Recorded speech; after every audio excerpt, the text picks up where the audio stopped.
Kurban Bayramı Arapçada yakınlaşma kurban. Udhiye yani. Yakınlaşma anlamında. Biz bu bayramda daha fazla Allahu Teala'ya yaklaşıyoruz.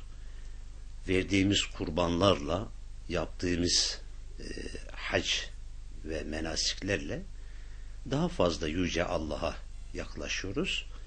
Bu Kurban Bayramı meşruiyeti Kur'an ve sünnete ve icmaya dayalıdır ve o dökülen kan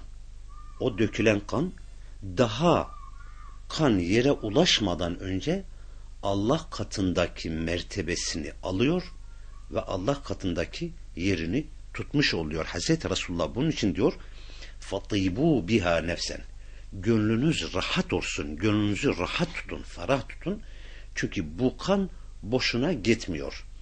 Biz bunun için şu bayramda özellikle kestiğimiz kurbanlar hakkında diyorum, veyahut keseceğimiz kurbanlar hakkında bunu özellikle de Allah rızası için, Allahu Teala'nın istediği için ve Hazreti Resulullah sallallahu aleyhi ve sellem ve Hulefai Raşidinin bunu yaptığı için biz de yapıyoruz.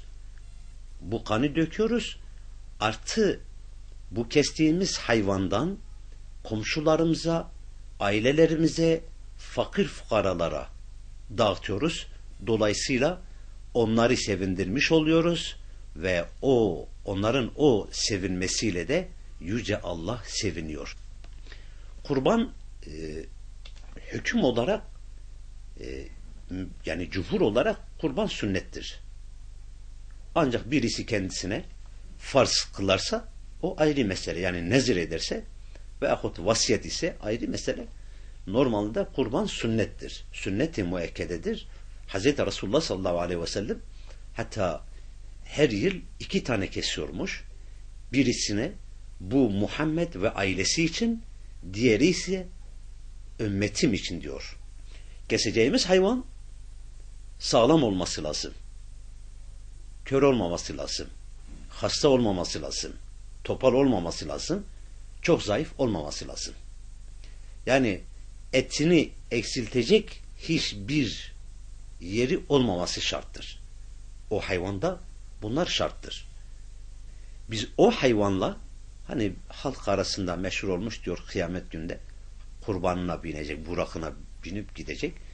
Biz binmek için değil, Allahu Teala'yı hoşnut etmek için veriyoruz.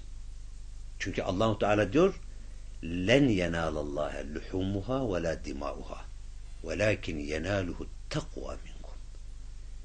Allahu Teala'ya onun kanından, etinden hiçbir şey ulaşmıyor.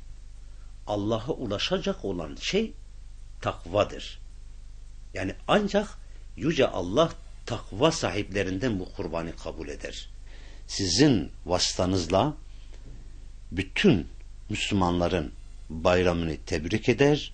Özellikle İlka Haber ve Rehber TV'nin bütün çalışanlarına selam ve muhabbetlerimizi yolluyoruz. Allah-u Teala hepsinden razı olsun. Mazlumların seslerini bütün insanlara ulaştırdıkları için, mazlumların dilleri, gözleri, kulakları oldukları için biz de onlara duacıyız. Onların bayramını tebrik ediyor. Hepsinden dua bekliyoruz. Allah-u Teala sizden de onlardan da razı olsun inşallah.